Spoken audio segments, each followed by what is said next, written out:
Welcome to Royal Family Brief. The content of the briefing includes: solar farms are decimating our countryside, we don't want 3M high monstrosities in our fields. Australia's plans to cut UK ties affected by failed Indigenous vote, Minister. King Charles has inherited his mother's ability to steady the ship. Watch how the King is pushing for peace in the Middle East, Royal Insight. King Charles urges civility and tolerance even in the most fractious times. Solar farms are decimating our countryside, we don't want 3M high monstrosities in our fields. Telegraph.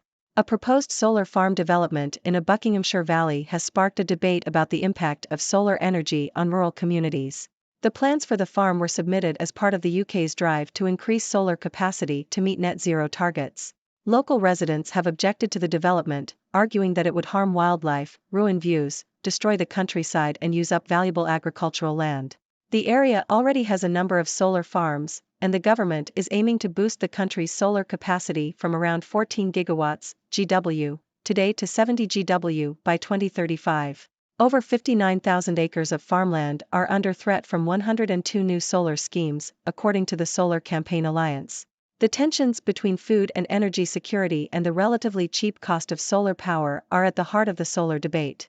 Solar farm supporters argue that leasing land for solar farms can help farmers diversify their income, and that large-scale solar projects commissioned in 2025 will cost an average of £41 per megawatt-hour, MWH, compared to £114 per megawatt-hour for gas power stations.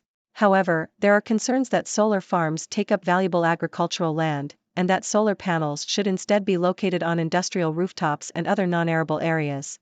A Department for Energy Security and Net Zero spokesman said that the government is making it easier for solar panels to be installed on industrial rooftops, but added that it continues to support the deployment of panels on low and medium-grade agricultural land.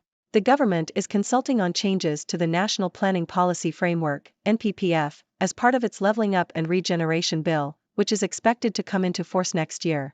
The amendments would give planning authorities the ability to reject a solar farm on the grounds of food security. However, changes to the NPPF would come too late for the residents of Ledburn, as a final decision on the proposed solar farm is likely to be made by Buckinghamshire Council in 2024.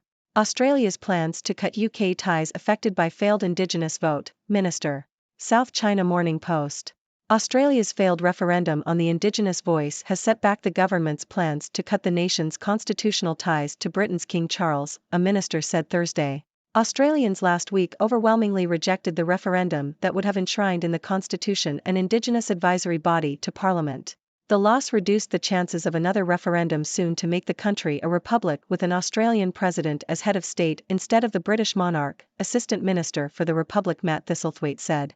Australians are reluctant to look at further referendums in the short term. Matt Thistlethwaite, Assistant Minister for the Republic. In my view, it's not off, but it does certainly make it a lot harder, Thistlethwaite told Sky News Australia.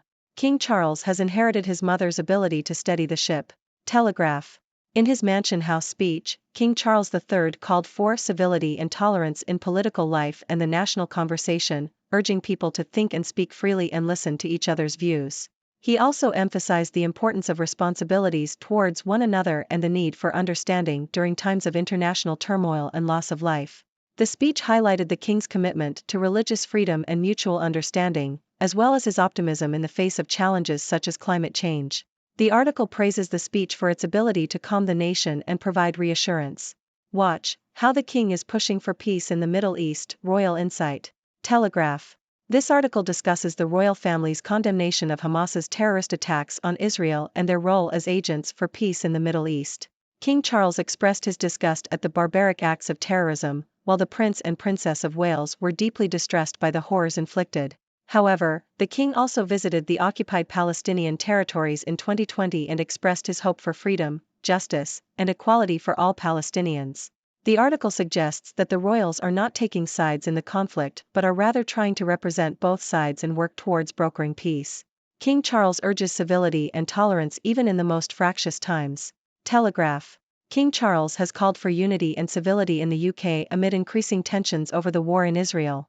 In a speech at Mansion House in the City of London, the monarch urged people to be passionate, but not pugnacious in debate, especially online.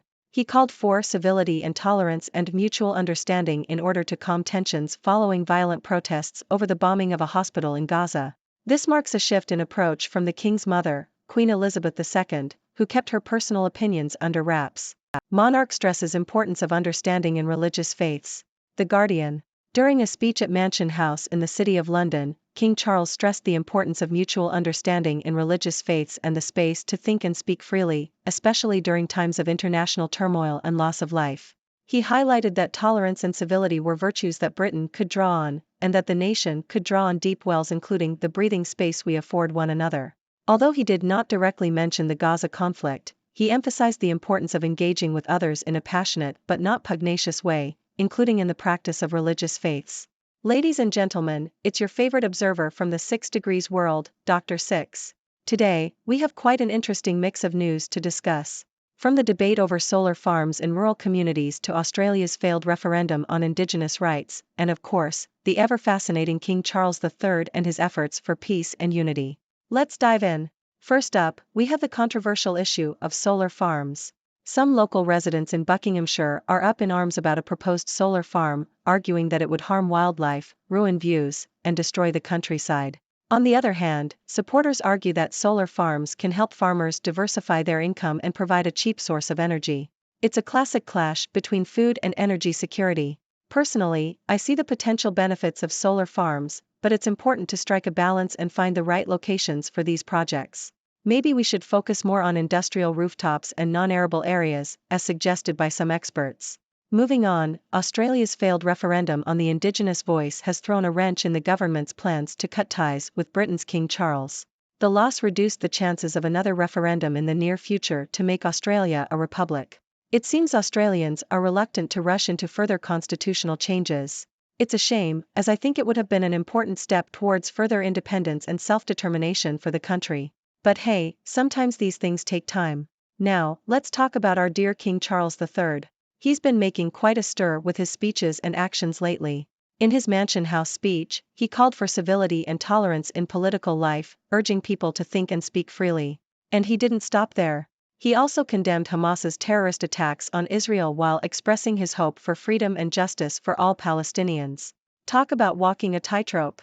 The royals are clearly trying to promote peace and understanding in a complex conflict. Kudos to them for taking on such a challenging role. Finally, King Charles has urged unity and civility in the UK amid increasing tensions over the war in Israel. In a speech at Mansion House, he called for mutual understanding and civility and tolerance to calm tensions. It's a different approach from his mother, Queen Elizabeth II, who kept her personal opinions under wraps. King Charles is showing his commitment to engaging in important conversations and tackling divisive issues head-on. Bravo, Your Majesty! Well, that wraps up our news for today. I hope you enjoyed our little journey through the headlines. Now it's your turn. What are your thoughts on these topics? Do you support solar farms or do you think they're an eyesore? What do you make of Australia's failed referendum and the role of the royals in promoting peace? I'm all ears, so let's get the discussion going.